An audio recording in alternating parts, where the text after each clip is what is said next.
ಜೇಬ್ ಖಾಲಿ ಇದ್ರು ಯಾವುದಕ್ಕೂ ಇಲ್ಲ ಅಂತ ಹೇಳಲ್ಲ. ನಮ್ಮ ತಂದೆ ಅಂತ ಶ್ರೀಮಂತನ ಈ ಜಗತ್ತಲ್ಲೇ ನಾನು ನೋಡಿಲ್ಲ. ಹಾಯ್ ಫ್ರೆಂಡ್ಸ್, ಎಲ್ರಿಗೂ ನಮಸ್ಕಾರ. ನೀವು ನೋಡ್ತಾ ಇದ್ದೀರಾ ನಿಮ್ಮ channel winner circle with Niranjan. My dear friends, ನಾವು ತಾಯಿ ಬಗ್ಗೆ ಕತೆ, ಕಾದಂಬರಿ, ಡಿಸ್ಕಷನ್ಸ್ನ ನಾವು ಡಿಫ್ರೆಂಟ್ ಪ್ಲ್ಯಾಟ್ಫಾರ್ಮ್ಸಲ್ಲಿ ಕೇಳಿದ್ದೀವಿ. ಬಟ್ ಎಲ್ಲೋ ಒಂದು ಕಡೆ ನಾವು ತಂದೆದು ಡಿಸ್ಕಷನ್ ಶ್ಲಾಘನೀಯ ಮಾಡಿರೋದನ್ನು ಬಹುಶಃ ಕಮ್ಮಿ ಕೇಳಿರ್ತೀವಿ.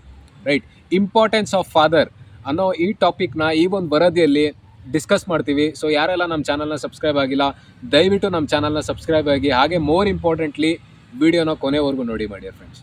Right, so importance of father ಈ ಒಂದು ವರದಿನ ನಾನು ನಿಮಗೆ ಒಂದು ಸ್ಟೋರಿ ಮುಖಾಂತರ ಕನ್ವೆ ಮಾಡೋಕ್ಕೆ ಇಷ್ಟಪಡ್ತೀವಿ. ಆ್ಯಂಡ್ ಒಬ್ಬ ಮಗ ಇರ್ತಾನೆ, ಇಂಜಿನಿಯರಿಂಗ್ ಮಾಡ್ತಾ ಇರ್ತಾನೆ. ಆ್ಯಂಡ್ ಅವ್ರ ತಂದೆ ಯಾವಾಗಲೂ ಆ ಹುಡುಗನ್ಗೆ ಹೇಳೋರು, ಒಳ್ಳೆ ಇಂಜಿನಿಯರ್ ಆಗಬೇಕು ನೀನು, ಚೆನ್ನಾಗಿ ಓದು, ಫೋಕಸ್ ಮಾಡು ಅಂಥೇಳಿ ಇಯರ್ಸ್ ಆಫ್ ಮೋಟಿವೇಶನ್ ಮಾಡ್ಕೊಂಡು ಬರ್ತಾಯಿದ್ರು. ಬಟ್ ಆ ಹುಡುಗನಿಗೆ ಇಯರ್ಸ್ ಹೋಗ್ತಾಂಗೆ ಒಂದು ವಿಶ್ ಬರುತ್ತೆ. ಆ ವಿಶ್ ಏನಪ್ಪ ಅಂತ ಹೇಳಿದ್ರೆ, ದಟ್ ಈಸ್ ನಾನೊಂದು ಬೈಕ್ ತೊಗೋಬೇಕು ಅಂತ ಒಂದು ವಿಶ್ ಇರುತ್ತೆ. ಆ್ಯಂಡ್ ಇದೇ ವಿಶ್ನ ಅವ್ರ ತಂದೆ ಮುಂದೆ ಯಾವಾಗಲೂ ಅವ್ನು ಪ್ರಸ್ತಾಪ ಮಾಡ್ತಾ ಇರ್ತಾನೆ, ಇಯರ್ಸ್ ಪ್ರಸ್ತಾಪ ಮಾಡ್ಕೊಂಡು ಬಂದಿರ್ತಾನೆ. ನನ್ನ ಗಾಡಿ ಬೇಕು, ಕೋಚಿಂಗ್ ಹೋಗೋ ನನ್ನ ಫ್ರೆಂಡ್ಸ್ ಎಲ್ಲ ಕೋಚಿಂಗ್ ಬರೋವಾಗೆಲ್ಲ ಗಾಡಿಯಲ್ಲಿ ಬರ್ತಾರೆ, ಕಾಲೇಜಿಗೆ ಬರೋವಾಗೂ ಗಾಡಿಯಲ್ಲಿ ಬರ್ತಾರೆ, ಬಟ್ ನಾನು ಮಾತ್ರ ನಡ್ಕೊಂಡು ಹೋಗ್ತಾ ಇರ್ತೀನಿ. ರೈಟ್, ಈ ರೀತಿ ತುಂಬ ಸಲ ಅವ್ರ ಫಾದರ್ ಹತ್ರ ಡಿಸ್ಕಷನ್ಸ್ ಮಾಡಿರ್ತಾನೆ. ಆ್ಯಂಡ್ ಅವ್ರ ಫಾದರು ಸರಿ ಮುಂದಿನ ವರ್ಷ ನೋಡೋಣ ಅಂಥೇಳಿ ಈ ರೀತಿ ಮುಂದೆ ತಳ್ಕೊಂಡು ಬಂದಿರ್ತಾರೆ. ಬಟ್ ಒಂದಿನ ಕಾಲೇಜಿಂದ ಮನೆಗೆ ಬರ್ತಾನೆ ಹುಡುಗ. ಬಂದಮೇಲೆ ಫೈನಲಿ ಆ ಟೆನಿಕಾಸ್ಟ್ ಇವಾಗ ನನ್ನ ಗಾಡಿ ಬೇಕೇ ಬೇಕು ಅಂತ ಹೇಳ್ಬಿಟ್ಟು ಏನು ಮಾಡ್ತಾನೆ, ಅವ್ರ ತಂದೆನ, ಡ್ಯಾಡ್ ನನ್ನ ಗಾಡಿ ಬೇಕೇ ಬೇಕು ಅಂತ ಹೇಳ್ಬಿಟ್ಟು ಹಠ ಮಾಡಿ ಕೇಳ್ತಾನೆ. ಬಟ್ ಡ್ಯಾಡ್ ಯಾವುದೋ ಒಂದು ಸಿಟ್ಟಲ್ಲಿ ಇರ್ತಾರೆ. ಆ್ಯಂಡ್ ಅದೇ ಸಿಟ್ಟನ್ನ ತೊಗೊಂಡು ಏನು ಮಾಡ್ತಾನೆ, ಈ ಹುಡುಗರಿಗೆ ಬೈದು ಬಿಡ್ತಾನೆ. ರೈಟ್, ಏನಂತ ಬೈತಾರೆ ಅಂದರೆ, ನಿನಗೆ ಗೊತ್ತಾ ಮನೇಲಿ ಎಷ್ಟು ಕಷ್ಟ ಇದೆ, ನಾನು ಮನೆ ಹೇಗೆ ರನ್ ಮಾಡ್ಕೊಂಡು ಹೋಗ್ತಿದ್ದೀನಿ, ಹಾಗೆ ಹೀಗೆ ಅಂತ ಹೇಳ್ಬಿಟ್ಟು ಡ್ಯಾಡ್ ಮಗನಿಗೆ ಬೈತಾರೆ. ಆ್ಯಂಡ್ ನಿಮಗೆಲ್ಲ ಗೊತ್ತಿರೋ ಹಾಗೆ ಈಗಿನ ಜನ್ರೇಷನ್ ಮಕ್ಕಳಿಗೆ ಸಿಕ್ಕಾಪಟ್ಟೆ ಬೇಗ ಕೋಪ ಬರುತ್ತೆ. ಆ್ಯಂಡ್ ಅದೇ ಕೋಪದಿಂದ ಆ ಮಗ ಡಿಸೈಡ್ ಮಾಡ್ತಾನೆ, ಏನಪ್ಪ ಅಂತ ಹೇಳಿದ್ರೆ, ಏನು ನಂದೊಂದು ಸ್ಮಾಲ್ ವಿಶ್ ಕೂಡ ಇವರು ಈಡೇರ್ಸೋಕ್ಕಾಗ್ತಿಲ್ವಲ್ಲ, ಹಾಗಾದರೆ ನಾನು ಈ ಮನೇಲಿ ಇರಬಾರ್ದು ಅಂತ ಹೇಳ್ಬಿಟ್ಟು ಏನು ಮಾಡ್ತಾನೆ, ಆ ಹುಡುಗ ಡಿಸೈಡ್ ಮಾಡ್ತಾನೆ ಮೈಂಡಲ್ಲಿ. ನೆಗೆಟಿವ್ ಎನ್ವಿರಾನ್ಮೆಂಟಿಗೆ ಹೋಗ್ತಾನೆ, ನೆಗೆಟಿವ್ ಪೀಪಲ್ ಜೊತೆ ಸೇರ್ತಾನೆ. ಆ್ಯಂಡ್ ಈವೆಂಚುಲಿ ಒಂದಿನ ಮನೆ ಬಿಡೋಕ್ಕೂ ಕೂಡ ಅವ್ರು ಏನು ಮಾಡ್ತಾನೆ, ಪ್ಲ್ಯಾನ್ ಮಾಡ್ತಾನೆ. ಆ್ಯಂಡ್ ಮನೆ ಬಿಡಬೇಕಂತ ಬಂದಾಗ, ರೈಟ್, ಮನೇಲಿ ಫಾದರ್ ಇರೋದಿಲ್ಲ, ಮದರ್ ಇರೋದಿಲ್ಲ, ಎಲ್ಲ ಮಾರ್ಕೆಟ್ಗೆ ಹೋಗಿರ್ತಾರೆ. ಸೊ ಇವ್ರೇನು ಮಾಡ್ತಾರೆ, ಫಾದರ್ ಮರ್ತು ಬಿಟ್ಟು ಹೋಗಿರೋಂಥ ಪರ್ಸ್ನ ನೋಡ್ತಾನೆ. ನೋಡಿಬಿಟ್ಟು ತುಂಬ ಕಾಸು ಇರಬೇಕಲ್ಲ ಅಂತ ಎತ್ಕೊಂಡು ಹೋಗಿ ಏನು ಮಾಡ್ತಾನೆ, ಮಾರ್ಕೆಟಲ್ಲಿ ಇದನ್ನು ಓಡಾಯಿಸೋಣ ಅಂತ ಹೇಳ್ಬಿಟ್ಟು ಆ ಪರ್ಸ್ನ ತೊಗೋತಾನೆ. ಪರ್ಸ್ನ ತೊಗೊಂಡು ಗಡಿಬಿಡಿಯಲ್ಲಿ ಅವ್ರ ಫಾದರ್ದು ಶೂಸ್ನ ಅವ್ನು ತೊಗೋತಾನೆ. ಅದನ್ನು ಹಾಕ್ಕೊಂಡು ಮುಂದೆ ನಡೆದಾಗ, ಏನು ನಮ್ಮ ಫಾದರ್ ಈ ಥರ ಶೂಸ್ನ ಹಾಕ್ಕೊಂಡು ಹೋಗ್ತಿದ್ದಾರೆ ಅಂತ ಹೇಳ್ಬಿಟ್ಟು ಏನು ಮಾಡ್ತಾನೆ, ಆ ಶೂಸ್ನ ಅಲ್ಲೇ ಬಿಚ್ಚಿಬಿಟ್ಟು ಬರೀ ಕಾಲಲ್ಲಿ ನಡ್ಕೊಂಡು ಹೋಗಿ ಸ್ಟಾರ್ಟ್ ಮಾಡ್ತಾನೆ. ಆ್ಯಂಡ್ ದಾರಿಯಲ್ಲಿ ನಡ್ಕೊಂಡು ಹೋಗ್ತಾ ಇರಬೇಕಾದ್ರೆ ಮುಳ್ಳು ಚುಚ್ಚುತ್ತೆ, ರಕ್ತ ಬರುತ್ತೆ.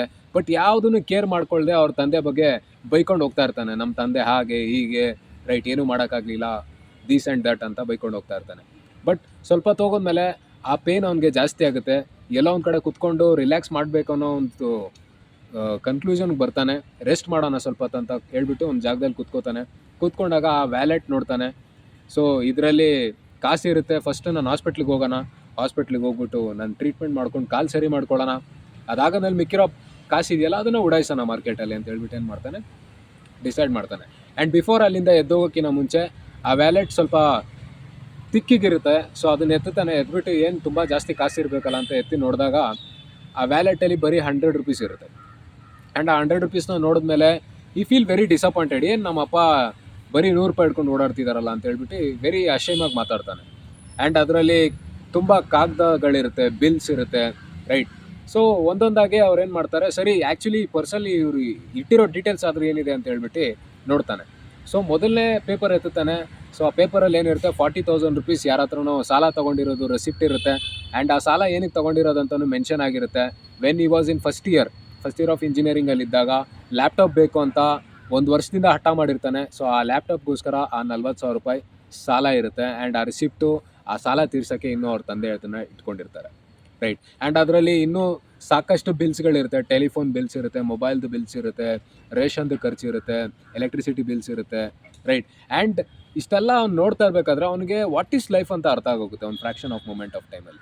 ಏನು ನಮ್ಮ ತಂದೆ ಯಾವಾಗಲೂ ನನಗೆ ಹೇಳ್ತಾ ಇದ್ರು, ಮನೆ ಎಷ್ಟು ನಡ್ಸೋದು ಎಷ್ಟು ಕಷ್ಟ ಇದೆ ಗೊತ್ತಾ, ನಿನಗೆ ಗೊತ್ತಾ, ಹಾಗೆ ಹೀಗೆ ಅಂತ ಹೇಳ್ತಿದ್ರಲ್ಲ. ಸೊ ಆ ಮಾತು ಆ ಹುಡುಗನಿಗೆ ಈಗ ಅರ್ಥ ಆಗುತ್ತೆ. ಎಲ್ಲೋ ಒಂದು ಕಡೆ ನಮ್ಮಪ್ಪ ನನಗೋಸ್ಕರ ಇಷ್ಟು ಕಷ್ಟಪಡ್ತಿದ್ದಾರೆ, ಒಬ್ಬರೇ ಇಷ್ಟೆಲ್ಲ ಮನೆ ಸಂಸಾರ ಎಲ್ಲ ನಗಿಸ್ಕೊಂಡು ಹೋಗ್ತಿದ್ದಾರೆ ಅಂತ ಅವ್ನಿಗೆ ರಿಯಲೈಸೇಷನ್ ಆಗುತ್ತೆ. ಆ್ಯಂಡ್ ಅಟ್ ಲಾಸ್ಟ್ ಇನ್ನೊಂದು ದೊಡ್ಡ ಪ್ಯಾಂಪ್ಲೆಟ್ ಥರ ಇರುತ್ತೆ. ಆ ಪ್ಯಾಂಪ್ಲೆಟ್ ಎತ್ತುತ್ತಾನೆ. ಆ ಪ್ಯಾಂಪ್ಲೆಟಲ್ಲಿ ವೆರಿ ಇಂಟ್ರೆಸ್ಟಿಂಗ್ ಇರುತ್ತೆ. ಏನಪ್ಪ ಅಂತ ಹೇಳಿದ್ರೆ, right, sell your old scooter to buy a new bike ಅಂತ ಒಂದು ಪ್ಯಾಂಪರಲ್ಲಿ ಅಡ್ವರ್ಟೈಸ್ಮೆಂಟ್ ಕೊಟ್ಟಿರ್ತಾರೆ. ಆ್ಯಂಡ್ ಆ ಅಡ್ವರ್ಟೈಸ್ಮೆಂಟ್ನ ನೋಡಿದಾಗ ಅವ್ನಿಗೆ ಇನ್ನೂ ರಿಯಲೈಸ್ ಆಗುತ್ತೆ. ಏನಂತ ಹೇಳಿದ್ರೆ, ನಮ್ಮ ಫಾದರ್ ಇವತ್ತು ಮಾರ್ಕೆಟ್ಗೆ ಹೋಗಿರೋದು ಏನಕ್ಕೆ ಅಂತ ಹೇಳಿದ್ರೆ, ಅವ್ರ ಹತ್ರ ಇದ್ದಂಥ ಸ್ಕೂಟರ್ನ ಮಾರ್ಬಿಟ್ಟು ನನಗೆ ಬೈಕ್ ತಕ್ಕೊಡೋಕ್ಕೆ ಮಾತಾಡೋದಕ್ಕೋಸ್ಕರ ಅವರು ಮಾರ್ಕೆಟ್ಗೆ ಹೋಗಿದ್ದಾರೆ ಅಂತ ಅವ್ನಿಗೆ ರಿಯಲೈಸೇಷನ್ ಆಗುತ್ತೆ. ಆ್ಯಂಡ್ ಆ ಸ್ಕೂಟರಲ್ಲಿ ಅವ್ನು ಓಡಾಡಿದಂಥ ಮೆಮೊರೀಸ್ ಇರುತ್ತೆ. ಅವ್ರ ತಂದೆ ಅವ್ರನ್ನ ಕಾಲೇಜಿಗೆ ಬಿಟ್ಟಿರೋದು, ಮತ್ತು ಕೋಚಿಂಗ್ ಕ್ಲಾಸ್ಗೆ ಬಿಡ್ತಿದ್ದಿದ್ದು, ಮನೆ ರೆಸ್ಪಾನ್ಸಿಬಿಲಿಟೀಸ್ ಎಲ್ಲ ಆ ಒಂದು ಗಾಡಿಯಲ್ಲಿ ಕವರ್ ಆಗ್ತಿದ್ದಿದ್ದು, ರೈಟ್. ಇದೆಲ್ಲ ಅವ್ನಿಗೆ ಜ್ಞಾಪಕ ಬರುತ್ತೆ. ಸೊ ಜ್ಞಾಪಕ ಬಂದ್ಬಿಟ್ಟು ಏನು ಮಾಡ್ತಾನೆ, ಅವ್ನ ಕಣ್ಣಲ್ಲಿ ನೀರು ಬರುತ್ತೆ. ನೀರು ಬಂದ್ಬಿಟ್ಟು ಸ್ಟ್ರೇಟ್ ಅವೇ ಅವ್ನ ಮನೆಗೆ ಹೋಗ್ತಾನೆ, ರೈಟ್. ಆ್ಯಂಡ್ ಮನೆಗೆ ಹೋಗ್ಬೇಕಾದ್ರೆ ಕಾಲಲ್ಲಿ ಬ್ಲಡ್ ಸುರಿತಿರುತ್ತೆ, ನೋವಾಗ್ತಿರುತ್ತೆ, ಆದರೂ ಯಾವುದು ಕೇರ್ ಮಾಡದೆ ಅವ್ನ ಮನೆಗೆ ಹೋಗ್ತಾನೆ.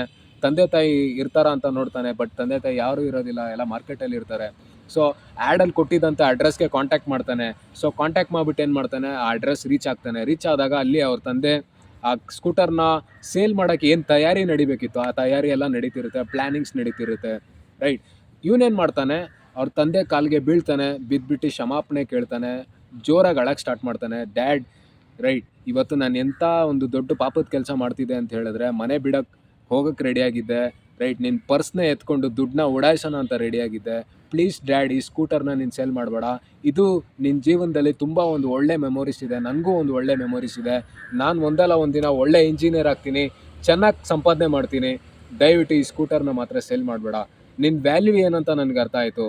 ನೀನು ಈ ಪರ್ಸ್ ಬಿಟ್ಟಿದ್ದು, ರೈಟ್, ನನಗೆ ಲೈಫಲ್ಲಿ ಫಾದರ್ದು ಇಂಪಾರ್ಟೆನ್ಸ್ ಏನಂತ ಅರ್ಥ ಆಯಿತು ಅಂತ ಹೇಳ್ಬಿಟ್ಟು ಏನು ಮಾಡ್ತಾನೆ, ತುಂಬ ಅಪಾಲಜೈಸ್ ಮಾಡ್ತಾನೆ, ಅಳ್ತಾನೆ. ಅವನ ಹತ್ರ ಇರೋಂಥ ದುಃಖನೆಲ್ಲ ಅವ್ರ ತಂದೆ ಮುಂದೆ ಹೇಳ್ತಾನೆ. ಆ್ಯಂಡ್ ಈವೆಂಚುಲಿ ಕನ್ವಿನ್ಸ್ ಮಾಡ್ಕೊಂಡು ಏನು ಮಾಡ್ತಾನೆ, ಅವ್ರ ತಂದೆನ ಮನೆಗೆ ಕರ್ಕೊಂಡು ಹೋಗ್ತಾನೆ. ಮೈ ಡಿಯರ್ ಫ್ರೆಂಡ್ಸ್, ಈ ಸ್ಮಾಲ್ ಸ್ಟೋರಿ ನಮ್ಮ ಲೈಫಲ್ಲಿ ಸಿಕ್ಕಾಪಟ್ಟೆ ಇನ್ಫ್ಲುಯೆನ್ಸ್ ಮಾಡುತ್ತೆ. ಮೈ ಡಿಯರ್ ಫ್ರೆಂಡ್ಸ್, ನಮ್ಮ ತಂದೆದು ಜಾಬ್ ಯಾವತ್ತೂ ಖಾಲಿ ಇರ್ಬೋದು, ಬಟ್ ಅವರು ನಮ್ಮ ಡ್ರೀಮ್ಸ್ಗೆ ಯಾವತ್ತೂ ಇಲ್ಲ ಅಂತ ಹೇಳಿಲ್ಲ. ನಮ್ಮ ಡಿಸೈರ್ಸ್ನ ಫುಲ್ಫಿಲ್ ಮಾಡೋದ್ರಲ್ಲಿ ಯಾವತ್ತೂ ಅವರು ಬಾಕ್ಲನ್ನ ಹಾಕಿಲ್ಲ, ರೈಟ್.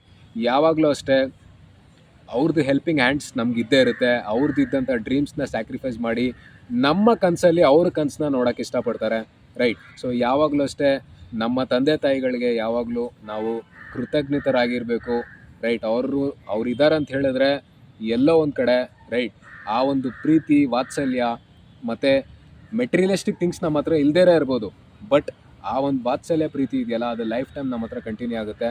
ಸೊ ಅದೇ ಅಪ್ಪ ಅಮ್ಮನ ಆಶೀರ್ವಾದದಿಂದ, ರೈಟ್, ನಮ್ಮ ಜೀವನದಲ್ಲಿ ಕಮಾಲ್ ಮಾಡಿ ತೋರ್ಸೋಣ. ಮೈ ಡಿಯರ್ ಫ್ರೆಂಡ್ಸ್, ಮತ್ತೆ ಭೇಟಿ ಆಗ್ತಿರೋಣ. ನಮಸ್ಕಾರ.